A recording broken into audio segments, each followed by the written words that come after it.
não conseguiremos terminar essa aula hoje devido à extensão do assunto, um assunto bem grande, e então nós não conseguiremos concluir dentro do nosso horário este assunto, que vai tratar sobre congregação, sobre a congregação, sobre a organização de comunidades, de pontos de pregação,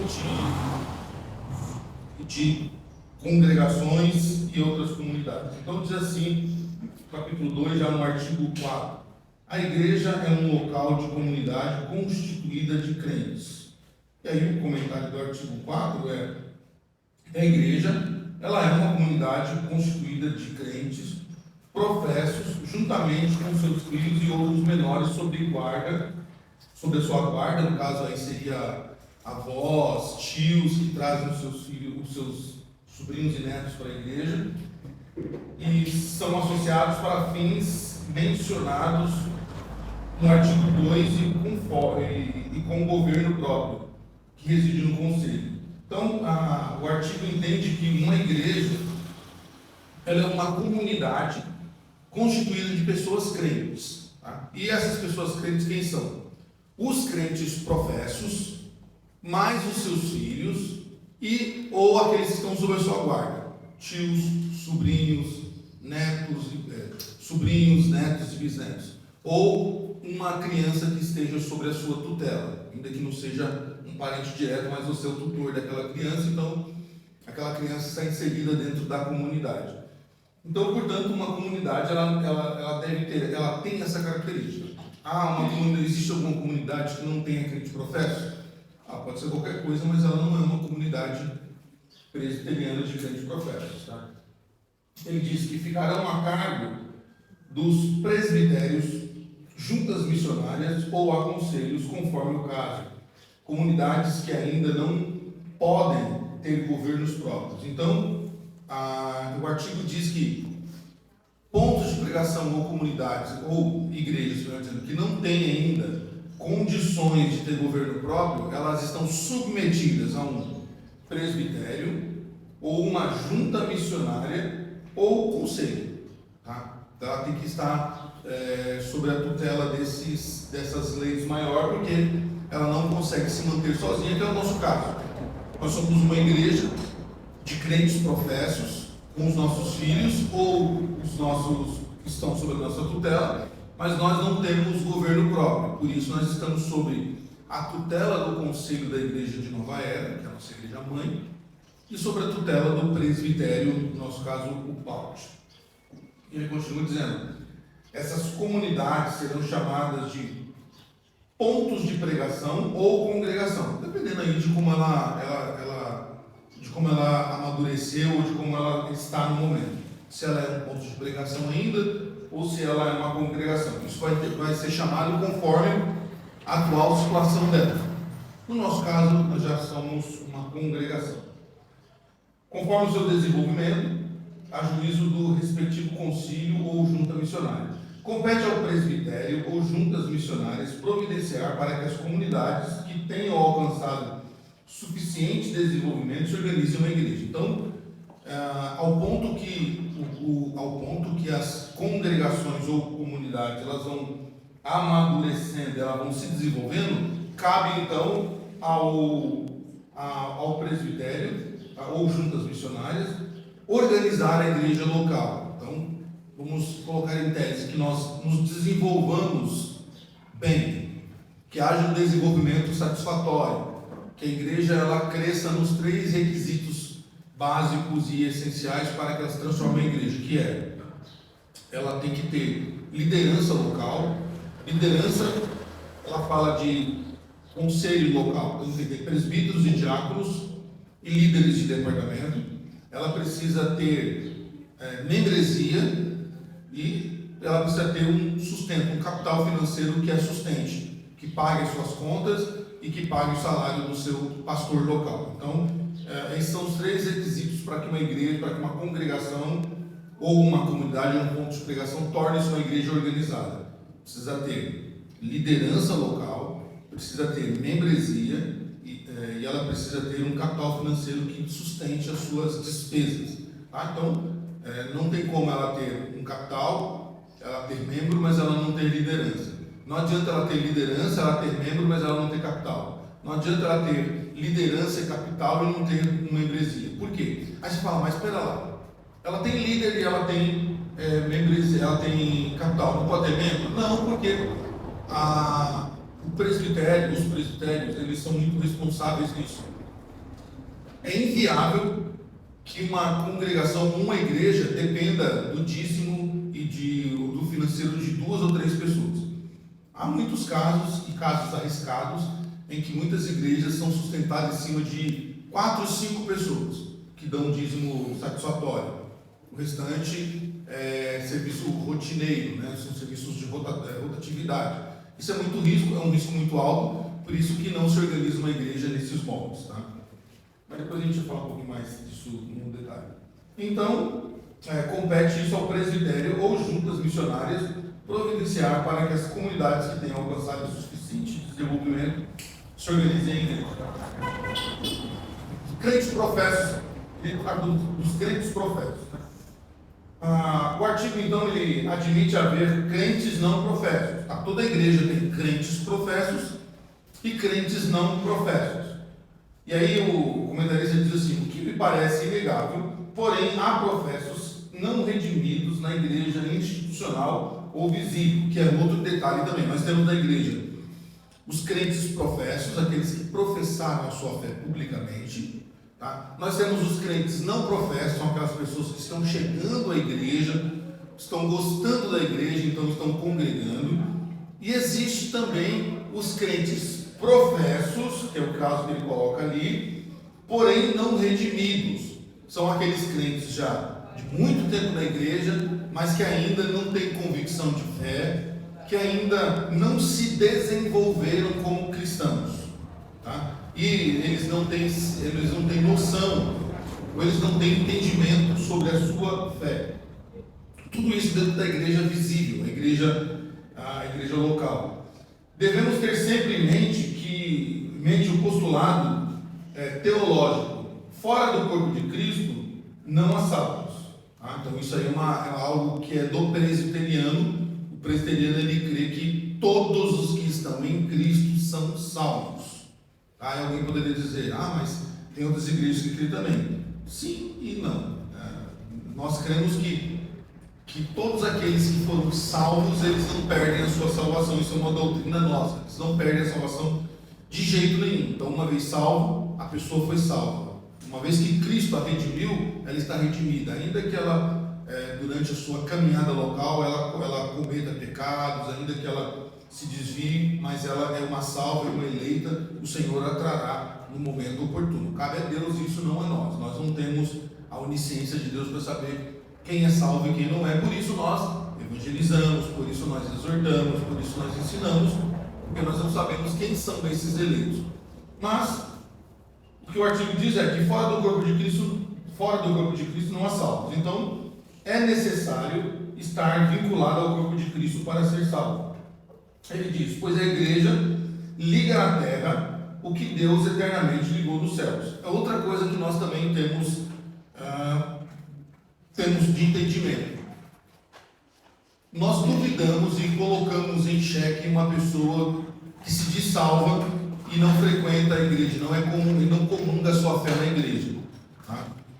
Nós temos muitas dúvidas sobre esse tipo de cristão, que ele se diz crente, se diz salvo, mas não comunga a sua fé na igreja. Então, cabe também aquela frase que fora da igreja não há salvação. Sim, cabe também. Porque a igreja, o que é a igreja? A igreja é o corpo visível de Cristo. São os crentes que se reúnem de forma visível para cultuar a Deus, adorá-lo e glorificá-lo. Se uma pessoa não faz parte do corpo visível, é um indício muito grande de que ela não é salva, de que ela não faz parte da igreja invisível. Então, nós estamos de acordo com o artigo que diz que fora do corpo não há salvação. Então, por quê? Porque justamente faz disso. A igreja, ela liga que Deus eternamente ligou no céu. Então, a igreja, ela transmite de forma visível o que está estabelecido nos céus. Por outro lado, o Senhor da igreja admitiu a existência de professos e regenerados. São as joias ou lobos disfarçados. São joios, desculpa. Os joios ou lobos disfarçados de ovelhas. Há também, tá, isso nós não podemos negar, que há também dentro da igreja visível, dentro dos crentes professos, pessoas que são, como diz ali, né, irregeneradas, ou seja, ela não vai se regenerar até o último dia de vida na terra. Ela vai permanecer na igreja, mas ela não é um regenerado, ela não é um salvo, ela não é uma ovelha do Senhor, ela é um joio ou ela é um lobo que está dentro da igreja. E quem é que vai separar isso? Jesus. Tá? Não cabe a liderança local da igreja dizer assim, eu acho que aquela ovelha ali não é, eu acho que aquele ali não é uma ovelha, é um joio, vou separá-lo. Não cabe ao líder local. Cabe a Cristo, que no seu devido tempo separar o joio do trigo, os lobos das ovelhas. Mas nós não podemos negar que há dentro da igreja, sim, esses dois tipos de crentes professos. Crentes professos salvos, crentes professos e regenerados, que não são regenerados e que nunca serão regenerados. E por isso que dão tanto trabalho dentro da igreja. Isso está lá em Mateus capítulo 13, né? Nos evangelhos de Mateus, no evangelho de Mateus está bem claro isso, sobre esse tipo de crente dentro da igreja. Então, neste caso, sustenta-se como teologicamente correta a premissa. A igreja visível é a soma de todos os profetas, mas nem todos os profetas são eleitos de Deus. Então a gente tem que ter isso em mente e não podemos negar isso, nem nos aborrecer com isso, porque é da vontade de Deus que isso aconteça. Dentro de uma igreja de tantas pessoas, temos crentes profetas regenerados e não regenerados. Quanto aos membros menores, o que o artigo fala? Membros menores, os menores batizados são membros da igreja, mas não pessoalmente profetas. Aqui é uma confusão por parte de alguns cristãos, que eles não entendendo não entendem o nosso batizar de crianças, então eles acham que ao batizarmos as crianças, as nossas crianças, então essas crianças elas passam a ser membros professos.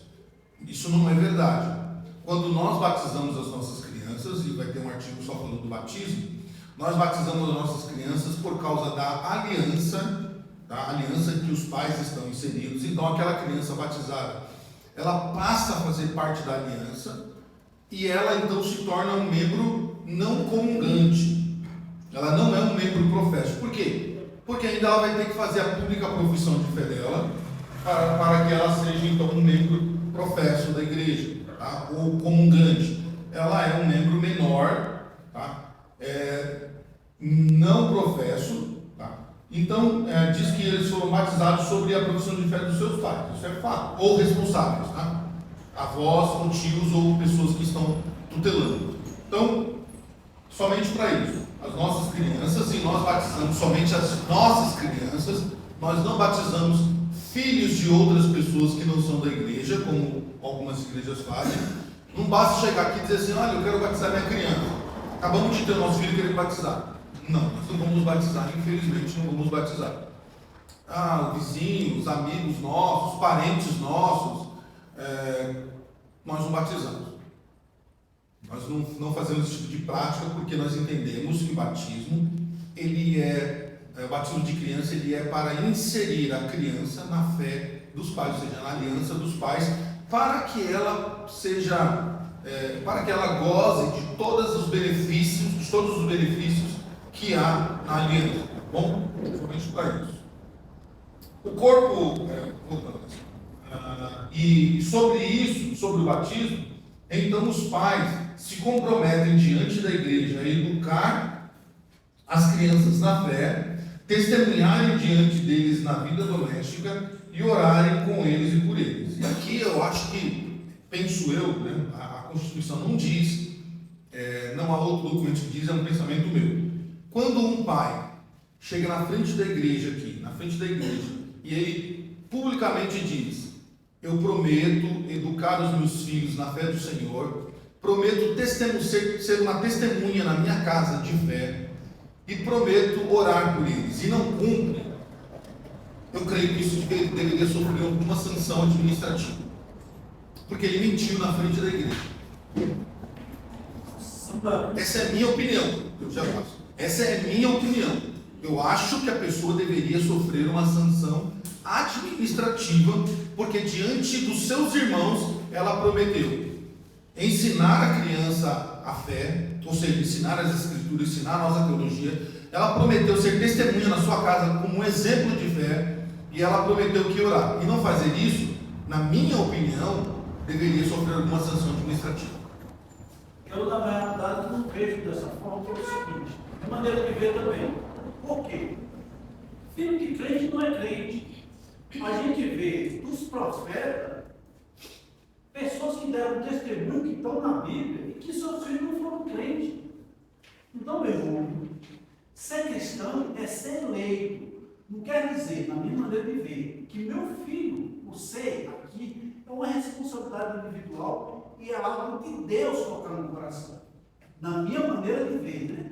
Por quê? Você vê uma pessoa como Samuel, o profeta Samuel, e Davi, e outros senhores, e olhando para outros textos bíblicos, não há uns justos sequer. Não há profeta, não há pastor, não há discípulo, ninguém. O único justo foi Jesus. É só pela misericórdia de Deus que a igreja se sustenta. Sim. Mas o que o senhor falou não invalida, não é contraditório, não é contra o que eu falei. O que eu falei, eu concordo com o senhor, porque assim, existe uma diferença entre eu ensinar e a criança praticar. Existe uma diferença. Samuel, o próprio rei Davi ensinaram as escrituras, testemunharam e oraram com seus filhos, mas eles não seguiram os passos dos pais. Existe uma diferença aí. Então, o que eu estou dizendo é, quando o pai negligencia, quando o pai que prometeu diante da igreja ensinar as escrituras e ele não ensina as escrituras, prometeu ser testemunha e ele não é uma testemunha, prometeu orar com seus filhos e ele não para um minuto para orar com seus filhos. Neste caso, eu acho que deveria sofrer alguma sanção administrativa. O caso que o senhor está falando é um caso à parte e eu concordo plenamente. Às vezes você ensina, você ora, você é um exemplo para o seu filho, mas ele não é crente, não é salvo. E a gente tem que trabalhar com essa hipótese. A gente não pode romantizar as coisas dizendo assim, não, meu filho é salvo, meu filho, como o bordão que os evangélicos usam, né? O meu filho é filho da promessa, é filho da aliança, ele é salvo. Não necessariamente, tomara que seja. Tomara que sim. E vamos orar para que seja. Mas é provável, tá, que muitos dos nossos filhos não seguirão os nossos passos. Como o senhor diz, não é porque é filho de crente que é crente. Não é porque é filho de crente que ele se tornou salvo. Essa semana eu estava assistindo um comentário sobre isso com o Augusto Nicodemus. E ele cita lá que ele ficava preocupado com isso. Que a gente ensina os filhos e às vezes eles não seguem. E um outro pastor lá, estrangeiro, até comentou com ele que a gente fala até os ouvidos dos nossos filhos, mas quem alcança o coração é o Espírito Santo. Então, que a gente não precisa ficar num complexo de culpa, que a gente não fez direito, porque a gente passa o máximo, mas esperando que é o Espírito Santo que alcança. A nossa função é falar aos ouvidos, corretamente, falar aos ouvidos. O Espírito Santo falará ao coração se aquela pessoa é salva ou não. Tá? Então, a gente tem que fazer a nossa parte, que é cumprir aquilo que prometemos diante da igreja. E aí o artigo continua dizendo que o corpo unitário e geral da igreja é constituído de membros professos, é constituído de maiores professos, membros menores não professos, membros menores professos. Então há a possibilidade de uma adolescente, um pré-adolescente de 12 anos ser professo. Então ele pode professar a fé a partir dos 12. Então nós temos os membros adultos professos, os membros menores professos e membros menores não professos. Tá? Tem todas essas categorias. E isto é, pessoas que antes de atingir os 18 anos fizeram pública a profissão de fé. Então, por exemplo, no nosso caso aqui, nós temos adultos professos, nós temos crianças não professos, casos do Heitor, por exemplo, e de outras crianças. Nós temos menores professos, que é o caso do Kainan, o caso da Sara, que não têm 18 anos ainda, mas já são professos, tá? Já fizeram a sua profissão de fé. Então, essas são categorias que o nosso manual ele separa. Então, eles não fizeram a profissão de fé.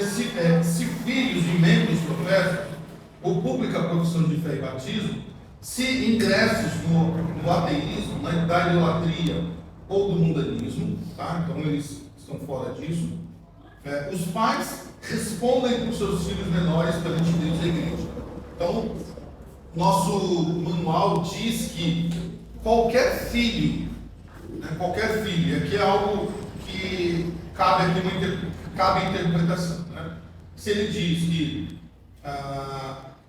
o corpo unitário geral da igreja é constituído de membros maiores professos, membros menores não professos, membros menores professos, isto é, pessoas que antes de atingir os 18 fizeram pública profissão de fé.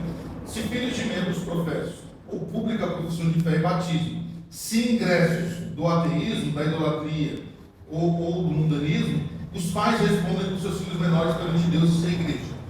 Então aqui cabe a interpretação também, claro. O manual diz que os pais são responsáveis pelos filhos, tá? Perante Deus e a igreja, no caso deles se enredarem por algum tipo de prática não cristã, tá? Não cristã. Se está sob a tutela, se o seu filho está sob a sua tutela, o manual diz que você é responsável por qualquer prática que ele cometa. Seja ateísmo, seja idolatria religiosa, ou mundanismo, ou qualquer outro tipo de pecado. O que alguns entendem aqui, irmãos? Eu sei que essa é uma parte do manual que ela cabe à interpretação. Ele diz assim: se o seu filho está sob, ele é um membro professo da igreja, ele não tem 18 anos ainda, e ele está sobre a sua autoridade, e ele pratica, por exemplo, pecado da bebedice, ou ele usa drogas, então você é responsável por ele perante Deus, perante a igreja, por causa do pecado dele. Tá? É algo que eu confesso que é complicado para os dias de hoje, mas é o que o manual diz. Tá? Você é o responsável, e algumas igrejas, inclusive, chamam os pais até o conselho a conversarem com os pais sobre a prática dos filhos. Por quê? Porque nós temos na Bíblia, por exemplo, o profeta Samuel, foi citado, né? O profeta Samuel, os seus filhos, eles infelizmente não praticavam o que o pai ensinou. Tá? Mas Samuel os exortou por muitas vezes. Muitas vezes o exortou. Muitas das coisas não chegavam até o ouvido de Samuel, porque eles praticavam. Assim como os filhos de Davi não chegavam aos seus ouvidos o que eles faziam. Então, esses homens e alguns outros foram privados das más atitudes do seu filho. Mas, veja, eles foram responsáveis pelos pecados dos filhos, perante Deus e perante o povo. Porque o que o povo disse para Samuel, quando Samuel já estava velho? Quem lembra? O que o povo disse para Samuel quando Samuel já estava velho? Samuel, você já é velho, e teus filhos não andaram no mesmo caminho que você. Traduzindo, os seus filhos não são exemplo como você é. Então, o povo, diante de Samuel, o povo rejeitou os filhos de Samuel como sendo o sucessor do povo de Israel. Por isso o povo então quis um rei. Não só por isso, por outros motivos, mas o povo preferiu um rei porque Samuel, os seus filhos não eram exemplos. Tinha muita prática ruim os filhos dele. Então, o manual diz que é responsabilidade do pai quando o filho entra na idolatria, no ateísmo ou qualquer mundania, ou qualquer prática mundana, os pais são responsáveis por isso. É complicado. Eu não vou dizer para os irmãos que é fácil resolver essa questão, não, porque anteriormente, né, séculos atrás, os pais não permitiam que seus filhos se extraviassem da fé. Eles então exortavam seus filhos em casa, e alguns pais, inclusive no século XVI, XVII, então, mediante ao abandono da fé, os pais davam uma independência aos seus filhos, dizendo: ou serve a Deus, ou procura o seu caminho de independência. Né? Porque era uma vergonha para uma família ter um filho que não praticasse a fé, um filho que era devasso, que praticasse outro tipo de... praticasse idolatria ou praticasse o mundanismo. E ela diz sobre isso. Está resolvido até aqui? Tranquilo? Só um momentinho. Sim.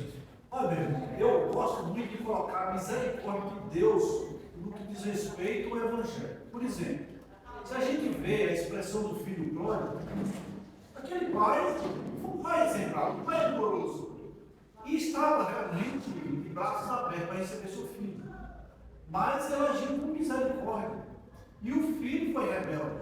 E esse filho somos nós, que até hoje, muitas vezes a gente se distancia de Deus, e Deus, com misericórdia, nos aceita infinitamente, assim, de falta de expressão, só vem a misericórdia de Deus, isso é um motivo do Senhor. Sim, não, nesse caso não há discussão, né? A discussão é sobre como é que nós fazemos com filhos que não seguem a nossa fé e que estão sob nossa tutela. Eu estou dizendo de menores, tá? Menores de 18 anos. Estão sob nossa tutela e então eles praticam idolatria, ateísmo ou praticam algum mundanismo. A Bíblia, o nosso manual diz que nós somos os responsáveis por isso. Nós somos responsáveis diante de Deus e diante da igreja. A questão é como fazer diante disso. Essa é a questão. Deus, claro, sempre vai receber-nos com misericórdia, amor e graça. Porém, se nós praticarmos uma rebeldia, responderemos por ela. Responderemos. Deus é amor, mas também é justiça. Não esquecemos disso. Então, como é que nós lidamos com isso? Essa é a questão. Não é...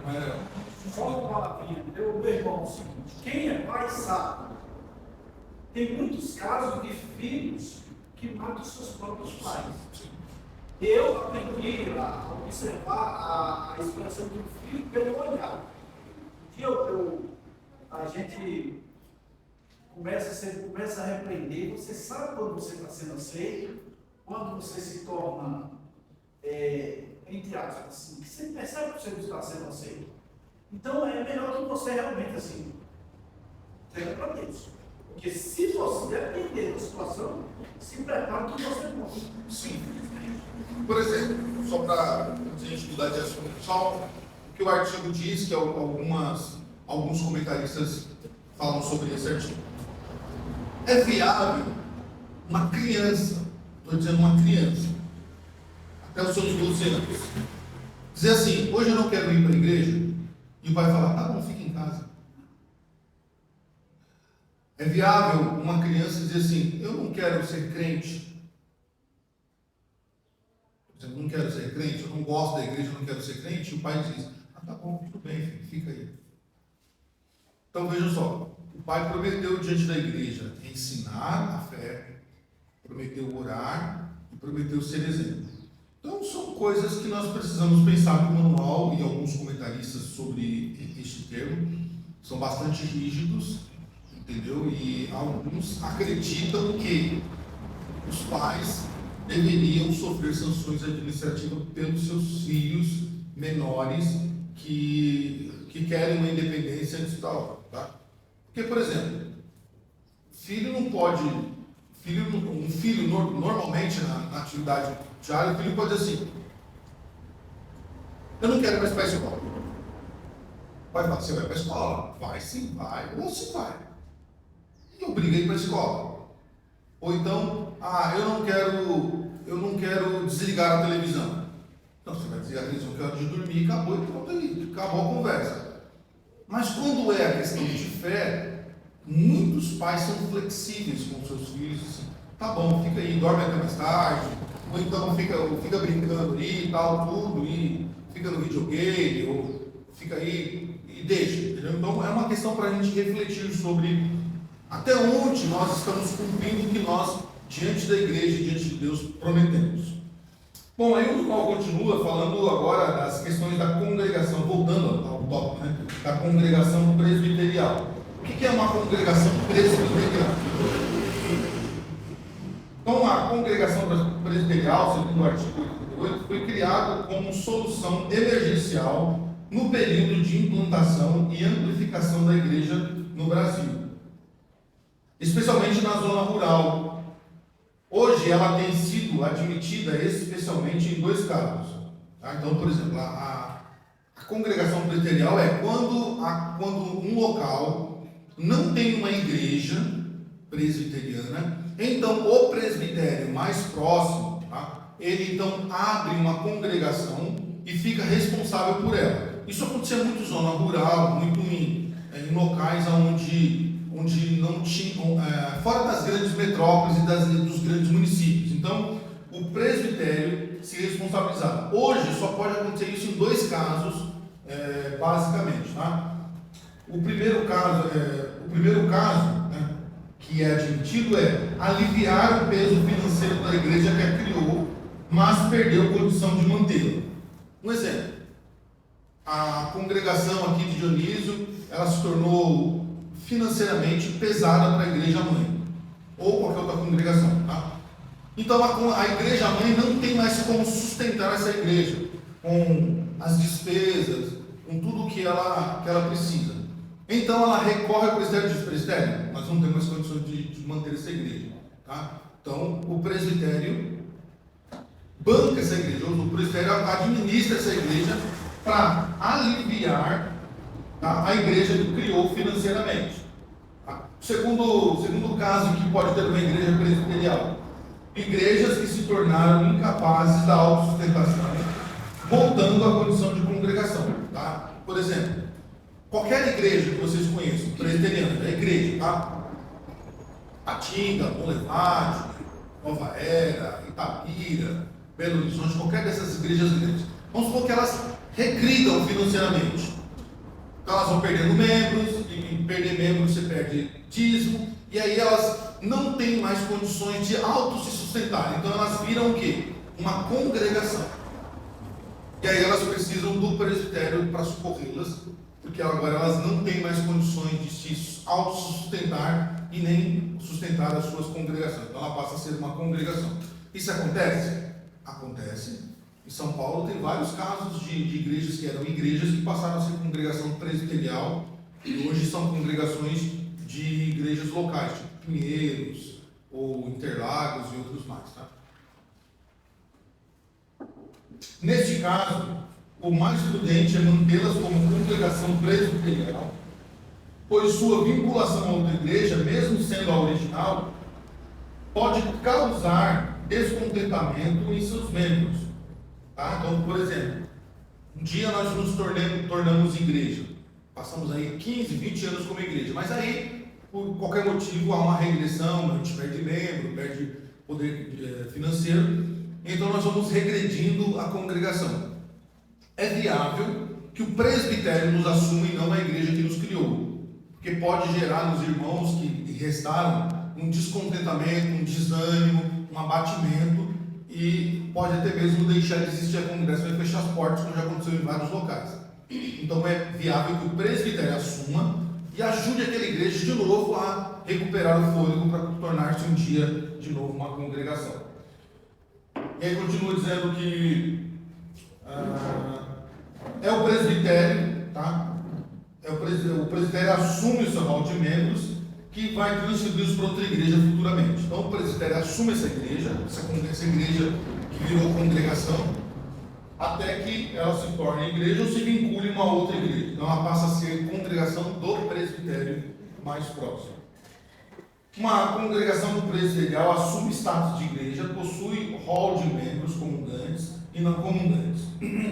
Ao admitir um candidato, o pastor da congregação presbiterial deve dizer: eu, em nome do Pai, do Filho e do Espírito Santo, declaro membro da Igreja Presbiteriana do Brasil, vinculado temporariamente ao presbitério X. O presbitério não tem membresia leiga, né? Os membros que ele assume na congregação presbiterial ficam em condição missionária provisória até serem organizados na igreja.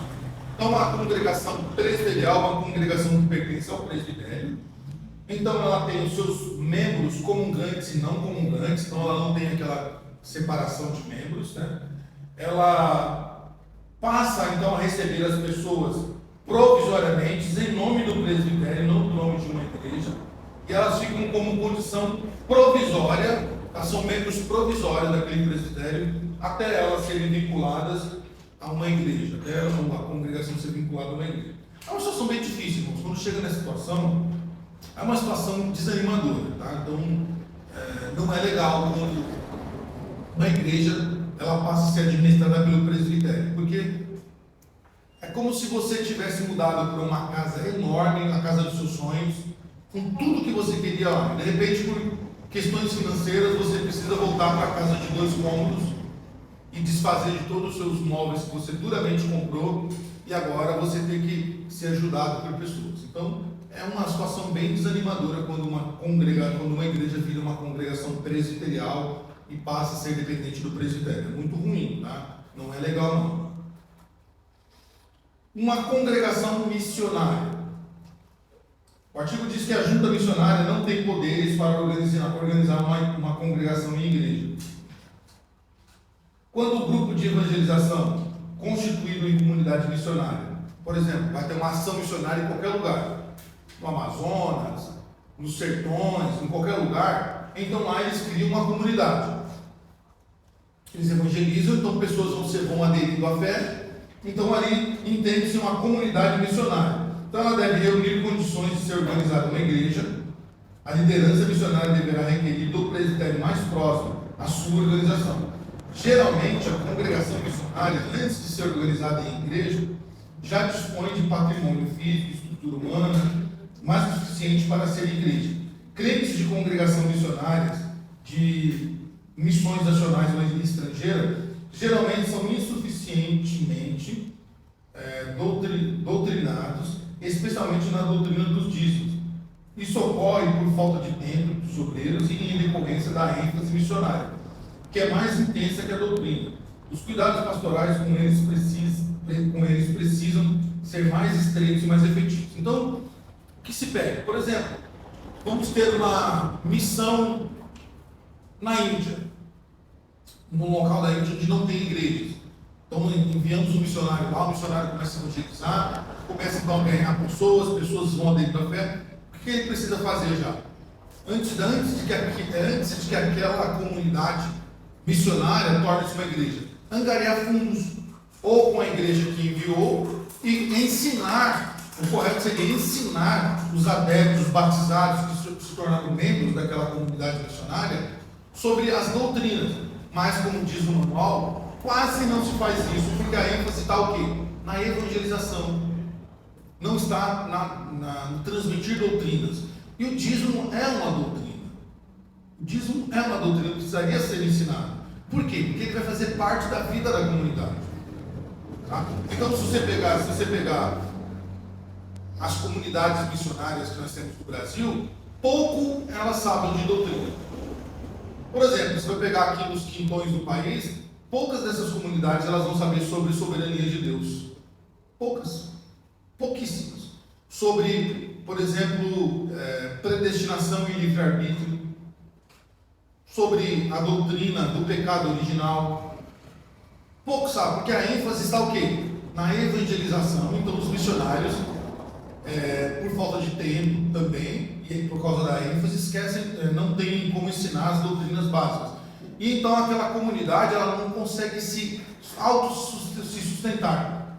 Ela não consegue então criar um mecanismo financeiros e administrativos para que ela torne-se uma igreja independente. Ela passa a ser então uma comunidade missionária e que precisará ser angariada, inserida em um presbitério mais próximo.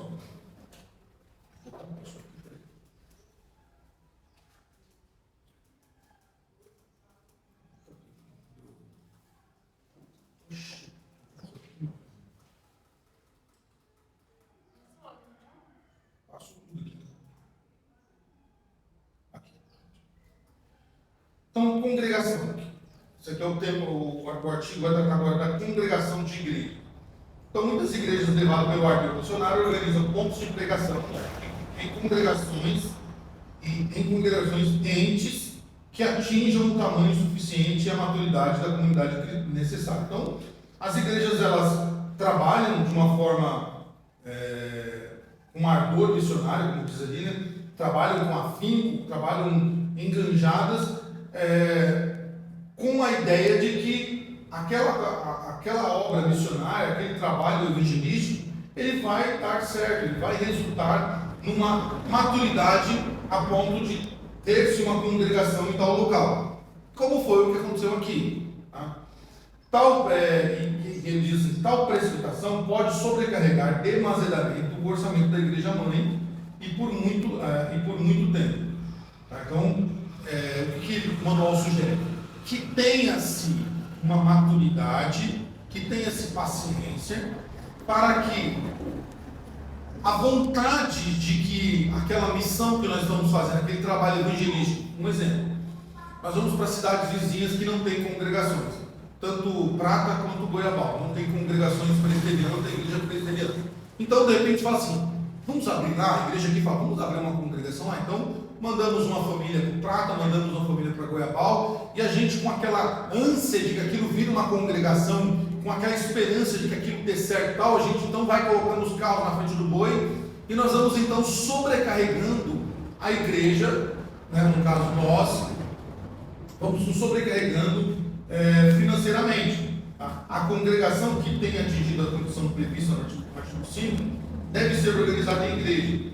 Não é bom, tá? Não é de bom alvitre, ou seja, organizar em igrejas uma congregação que não possua no mínimo um templo próprio. Isso era regra, tá? Não é mais, mas era regra. As igrejas presbiterianas anteriormente, quando abriam as suas congregações, ou seja, tinham pontos de pregação, aquilo crescia, virava uma comunidade. Então, antes daquilo virar uma igreja de fato, se comprava um terreno, se construía, e então a igreja passava a ser uma igreja organizada. Alguém sabe por quê? Tem ideia, mais ou menos, por que isso era requisito? De que uma congregação, ao virar uma igreja, quando ela estivesse pronto para virar uma igreja, adquiria-se um terreno e construía uma igreja. Assim, descrever bem não, mas lá no sul da Bahia, Itamaraju mesmo, todas as congregações, a igreja comprou os seus próprios. Sim, mas por que antes de se organizar, para se organizar a igreja, se construía um templo próprio, ou seja, se comprava um terreno e construía uma igreja própria ali? Isso oferece até mais credibilidade. E também por causa do peso financeiro. Uma coisa é você pagar aluguel é algo que pesa no orçamento no final do mês. E diz ali, igrejas organizadas em imóveis alugados terão imensas dificuldades de, pagando aluguel, manter-se honrando seus compromissos para com o presbitério, com o Supremo Concílio e para suas próprias acomodações. Se ela paga um aluguel, vamos supor, uma igreja paga um aluguel de R$ 2.500 por mês. Se ela tivesse o seu próprio templo, ela evitaria de pagar R$ 2.500 por mês. Esses 2.500 serviriam para suas acomodações locais, para não pesar as suas responsabilidades junto ao presbitério, junto ao Supremo Concílio, junto ao obreiro local. Então ela teria o quê? Um alívio financeiro mensal. Tá? Então, se entende, tá, que uma igreja, ao ela ser organizada, ela precisa ter o seu próprio templo, o seu próprio local de culto. Mas precisa mesmo, porque e se também o dono do imóvel pedir, daqui a 30 dias eu quero imóvel? Tem uma série de problemas isso. E acontece bastante, às vezes a igreja está ali, num local alugado e o dono vende aquilo. O dono vende para construir um prédio, para construir sei lá o quê, ou então herança familiar, ou o proprietário morre e os filhos então que herdam o patrimônio querem vender, não querem administrar aquilo, querem vender, aí vendem para construtoras. Acontece muito isso, tá? Não parece, mas acontece bastante. Então, é algo que a nossa Constituição ela requer. Tá? Então, como se organizar uma congregação? Então, os passos para se organizar uma igreja estão explicitados na nossa Constituição, mas nada se diz sobre organização de congregações. Eis as dicas principais. Tá? Primeiro, esse é o passo a passo básico de organizar, ali é organizar, tá? Uma congregação. Primeiro, o conselho tem de criar a congregação oficialmente. Tá? Primeiro parte do conselho.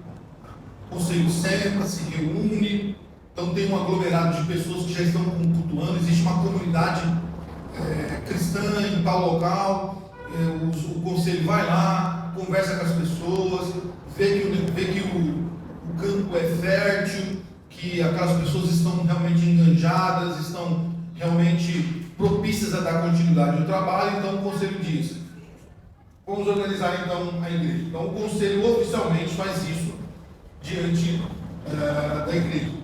O ato de registrar deve ser registrado em ata com todas as informações necessárias. Espaço físico disponível, ou seja, vamos alugar, já temos um salão ali para alugar, tá? Já temos um local doado, ou alugado, ou comprado. Segundo, número de pessoas, já temos lá 20, 30, 40, 50 pessoas que estão frequentando regularmente os trabalhos. Entre essas pessoas já temos um grupo de crianças, temos adultos, temos idosos, mulheres, homens. Então, isso tudo é registrado em ata para que se crie a congregação. Terceiro, elemento humano capaz de liderar a futura congregação. Então, se vai na congregação, lá na comunidade, lá, olha lá, fala, olha, tem 3 irmãos lá que podem liderar o trabalho, podem até ser futuramente presbíteros. Temos lá pessoas que podem ser diáconos, temos lá irmãs que são professoras, que podem dar aula na escola bíblica, que podem tomar conta das crianças. Temos lá pessoas que podem liderar uma SAF, por exemplo, que pode se abrir uma sociedade feminina auxiliadora. Temos lá a probabilidade de abrir uma UMP, uma UPA, uma UPH. Então, se olha tudo isso, registra em ata. Então, também eles têm pessoas capacitadas e responsáveis para exercer o ensino religioso. Quem é que pode dar estudo, quem é que pode estar dando aula, dando pequeno grupo, dando culto nos lares. Tudo isso é examinado com antecedência. Também se observa a relação dos membros e da igreja residentes no local mais próximo. Então eles fazem o quê? Um mapeamento. Eles olham aqui e falam assim, olha, aquelas pessoas moram muito próximas da igreja. Então é viável que se tenha uma igreja lá, porque todas moram perto ali. Tendo uma igreja ali vai facilitar muito para elas. E então se olha a possibilidade de membros habilitados para a liderança. Tá? Isso é o beabá de abrir uma congregação. Tá? Facinho de abrir uma congregação. Se olhar para isso aqui, se todas as igrejas olhassem para esses requisitos que o nosso manual dá, nós não teríamos problema com congregações. Isso aqui é o mínimo que se pede. Tá? Por que muitas congregações abrem e elas não prosperam, não viram igreja, ou então regride a ponto de pregação, ou às vezes fecha as portas, como eu já conheço igrejas que fecharam as portas? Porque não se olhou para isso. Você não pode abrir um trabalho se não há possibilidade de ter pessoas para liderar. Você não abre um trabalho se as pessoas moram longe, muito longe. Imagina você, se a congregação aqui fosse aqui. Aí, um terço da igreja morasse em Prata, outro terço morasse em Goiabal, o outro terço morasse em Timóteo, e um outro terço morasse... Qual mais longe daqui? Tem outro para cá. Baixa Verde, né? Que é uns... Quantos minutos daqui? Uns 20 minutos. Ia ficar viável para ter uma congregação aqui? Ia ficar difícil para ter uma congregação. Talvez pela vontade dos irmãos de congregar, os irmãos viriam, mas não ia ter como vir terça, quinta e domingo. Ou se tivesse ainda trabalho no sábado. Ia ficar ruim trazer as crianças. Ia dificultar os idosos. as mulheres para voltarem para casa sozinha 9 horas da noite. E se as pessoas não tiverem carro, como que fica? E como que é voltar? Transporte, nós não temos um transporte com horários flexíveis. Então se olha para tudo isso. Quando não se olha para tudo isso, aí começa errado o trabalho. Então, passo a passo é começar um novo grupo. E olha que interessante lá em Atos 17, né? O apóstolo Paulo ele usou esse método em seu ministério de plantação de igrejas. Paulo, segundo o seu costume, foi procurá-los. Aonde? Na sinagoga. Tá? Então Paulo ele começou a fazer o quê? Começou a transmitir o evangelho a um pequeno grupo. Aquele pequeno grupo foi o quê? Criando corpo, criando casca, foi se firmando, se fortalecendo, foi sendo ensinado, foi sendo discipulado, e aquele grupo então foi pegando um corpo forte e robusto. O Espírito Santo então escolheu revelar que Paulo tinha um plano regular de abordagem, ir onde os crentes tementes a Deus honravam a Escritura e buscavam a esperança de Israel. Ali ele reuniu grupos que formariam o núcleo das igrejas que ele estabeleceu na Ásia Menor e na Europa. Paulo foi aonde? Na sinagoga, onde eles estudavam a palavra, onde eles buscavam fortalecimento espiritual. Então Paulo foi criando o quê? Um corpo robusto, forte, para que aquela base de liderança fosse o quê? Fosse sendo auxiliadores de Paulo para abrir outras igrejas.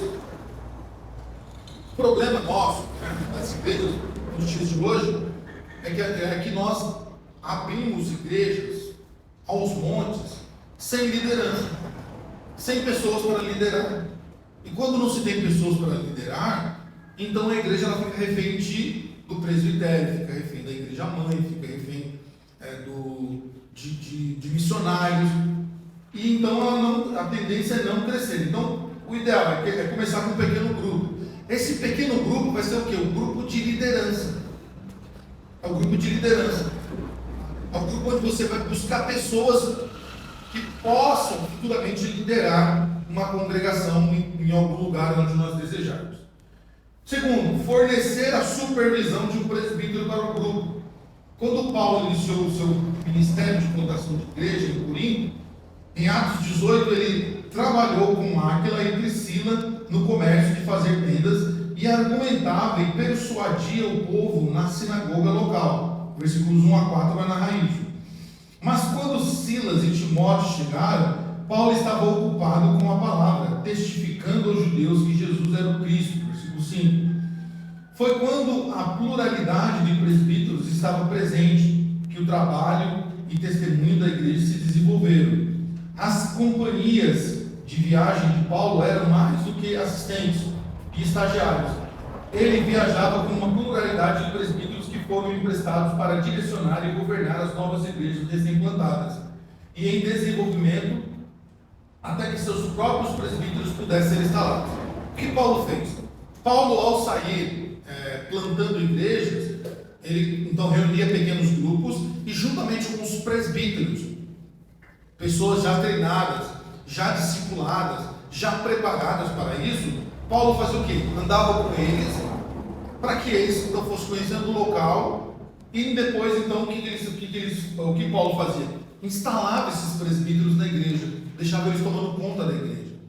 Notem, quando Paulo se deparou com Priscila e Áquila passaram também pelo processo de discipulado. E lá na frente, depois você vê que tanto Priscila quanto Áquila são chamados de auxiliares de Paulo. Até a questão sobre algumas versões colocam como diácono e diaconisa, mas o certo é que Priscila e Áquila foram grandes auxiliadores de Paulo, porque eles andaram com Paulo nesse pequeno grupo, sendo preparados como obreiro. Então, o que o nosso manual sugere? Que ao se pensar em abrir uma congregação, se crie um trabalho de liderança, um pequeno grupo de liderança, dê a eles respaldos teológicos, estatutários, doutrinários, e eles caminhem juntos também no processo de plantação da igreja. E então, quando aquela igreja já estiver, aquela congregação estiver forte, estabelecida, aquele presbítero então fique tomando conta daquela igreja. Aí seria o ideal segundo o nosso manual.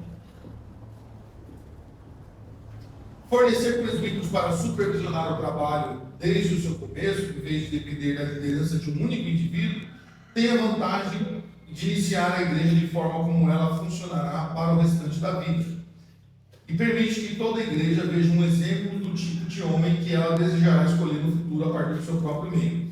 Então, os presbíteros, eles tinham a função de fortalecer a igreja, preparar alguém, tá, para tomar conta daquela igreja e também mostrar para aquela igreja o exemplo que ela deveria seguir de liderança.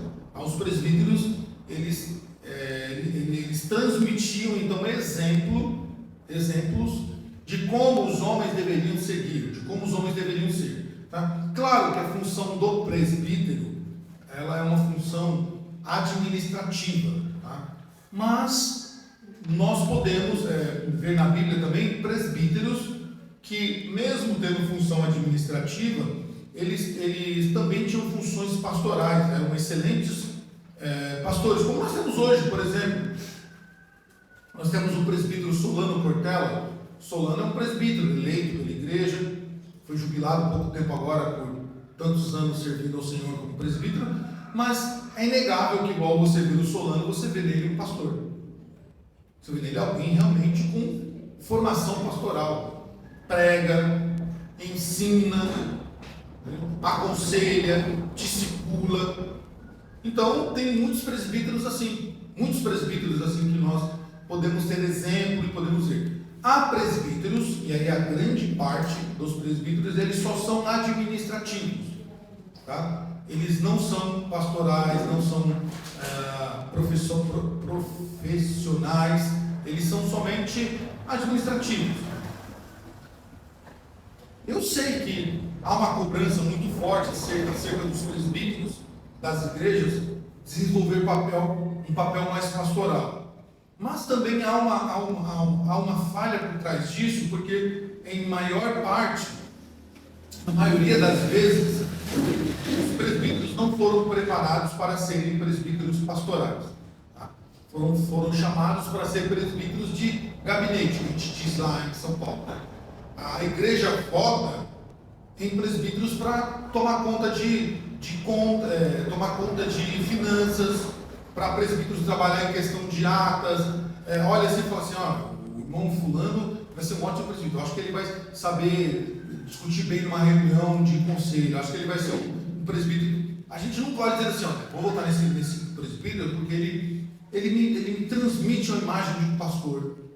Ele me transmite a imagem de um professor, de alguém que ensina bem as escrituras. A gente vota nas pessoas por diversos motivos, não da pessoa preparada. Então a gente diz assim, eu vou votar nele porque ele não está preparado, mas ele pode ser um bom presbítero. E depois a gente cobra aquele presbítero que nós colocamos lá de forma despreparada, querendo que ele se preparasse sozinho. Por que não falar assim, eu não vou votar não, mas eu vou sugerir que o conselho trabalhe com essa pessoa para que ela possa ser futuramente um bom presbítero.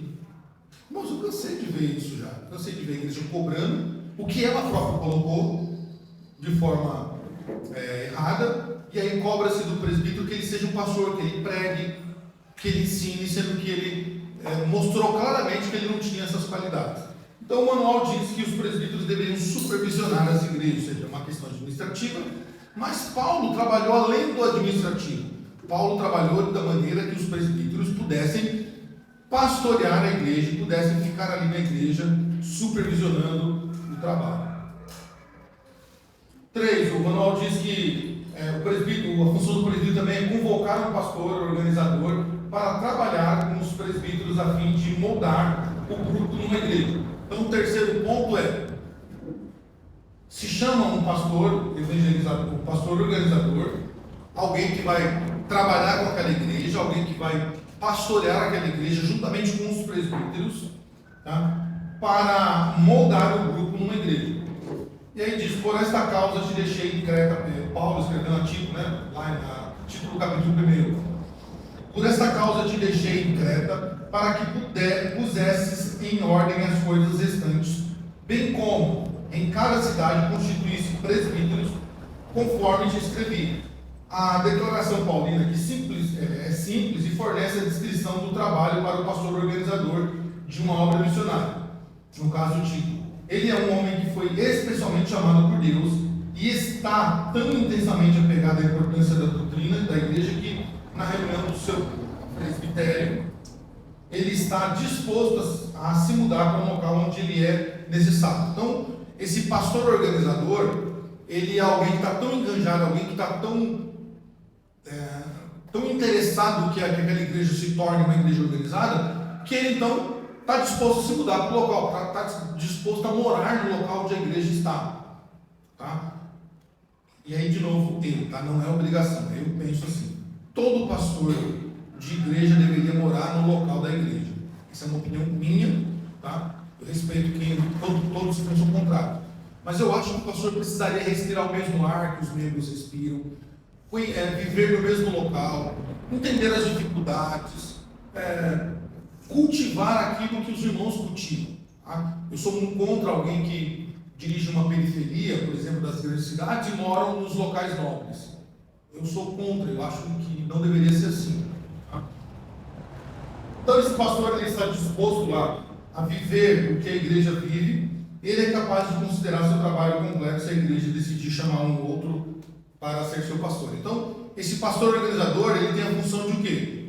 Ensinar a igreja doutrinariamente, dentro desse projeto de plantação. Ele sabe que o trabalho dele é provisório, ele sabe que o trabalho dele tem um começo, um meio e vai ter um fim. E quando a igreja se organizar, possivelmente chamarão um pastor para dar continuidade ao trabalho. Tá? Mas ele é alguém que está disposto a cumprir esse chamado. Tá? Esse é o pastor organizador. E formar um colégio de presbíteros ali na igreja local. Quarto, né? Espere até que o grupo se amadureça como corpo local de Cristo. Então, Paulo, de novo, escrevendo aos Gálatas, Paulo vai, então, ensinar que dentro do projeto de plantação há necessidade de que o grupo se amadureça, esse grupo de liderança se amadureça, tá? E se constitua num corpo local, tá? Forte, robusto, preparado para dar continuidade àquela igreja que está sendo plantada naquele local. Irmãos, às vezes nós temos, como nós falamos na quinta-feira passada, né? Como nós somos da geração do instante, onde tudo tem que ser rápido, nós queremos também que as coisas na igreja aconteçam rápido. Então se planta abre um trabalho na cidade vizinha e a gente já quer que aquilo vire uma igreja da noite para o dia.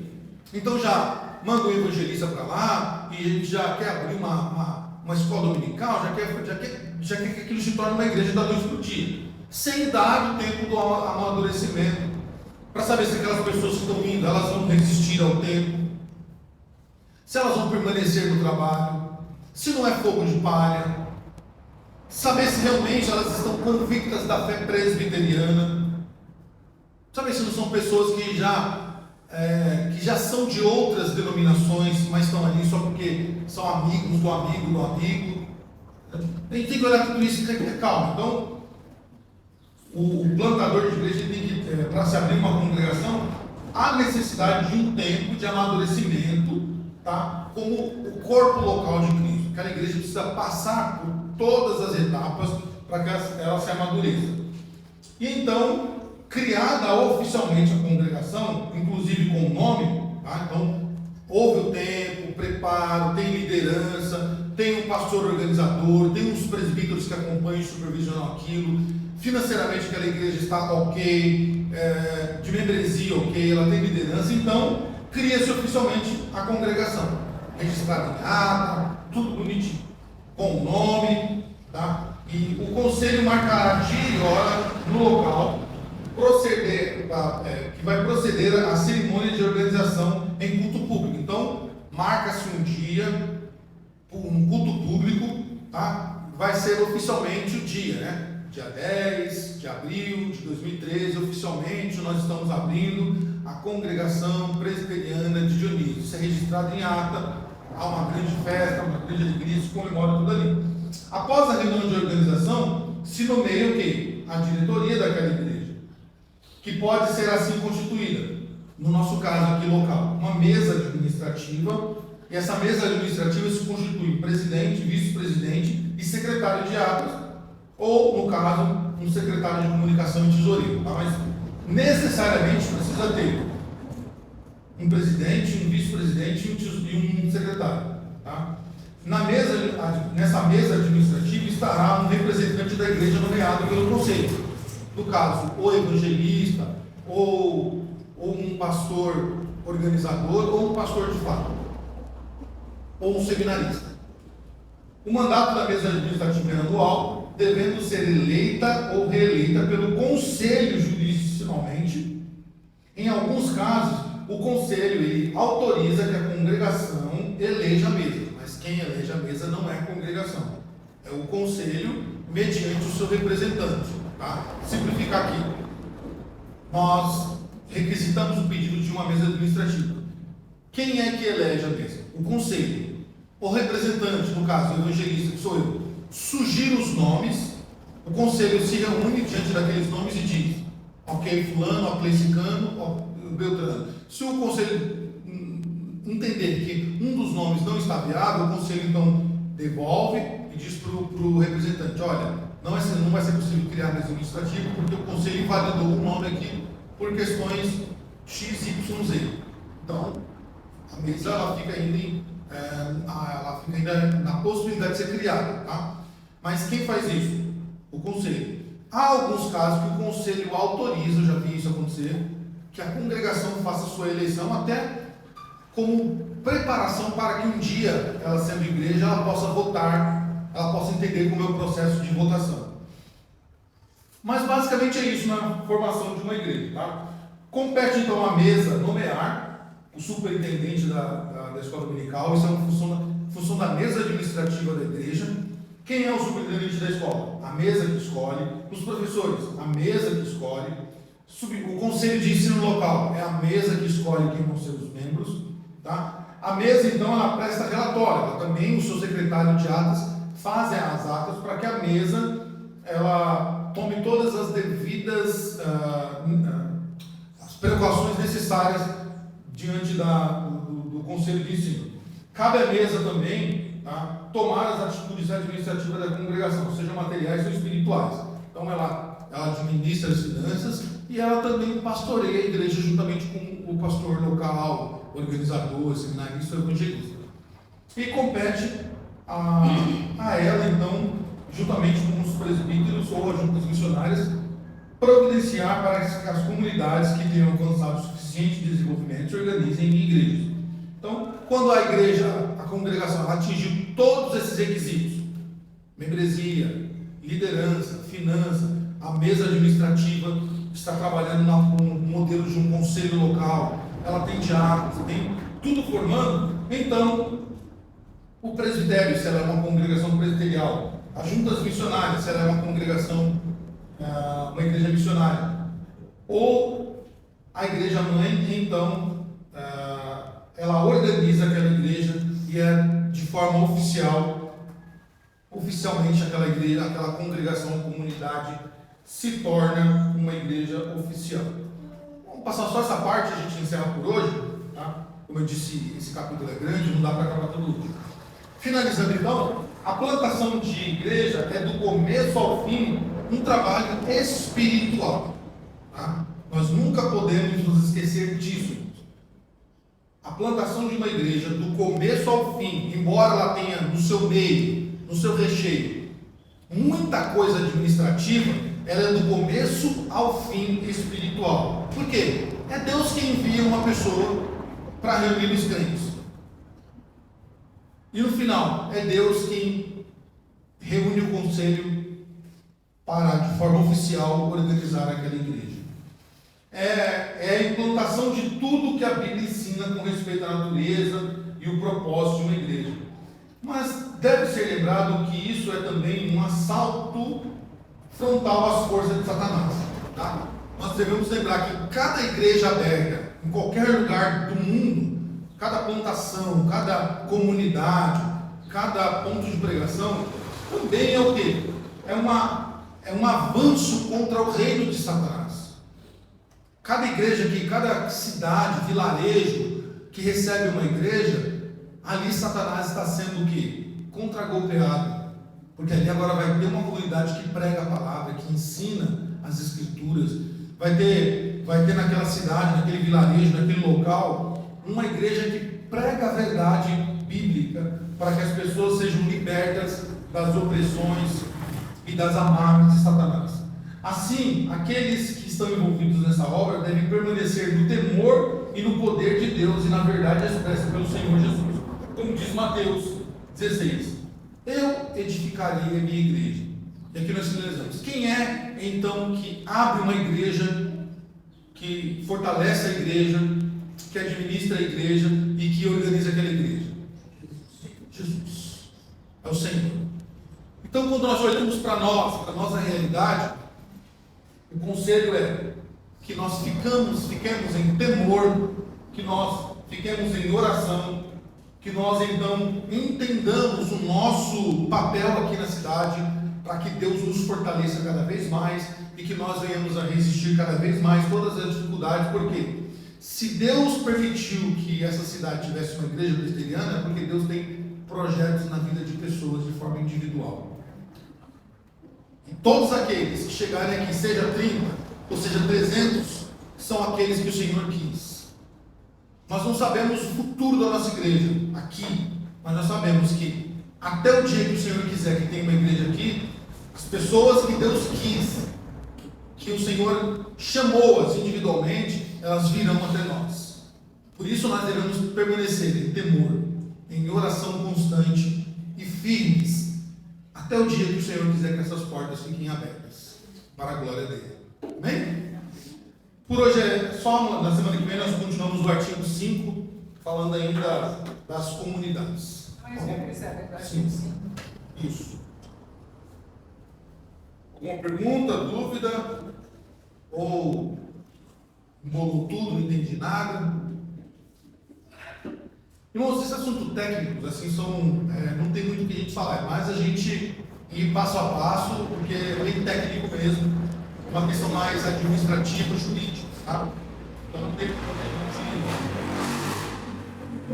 a gente fugir não, tá bom?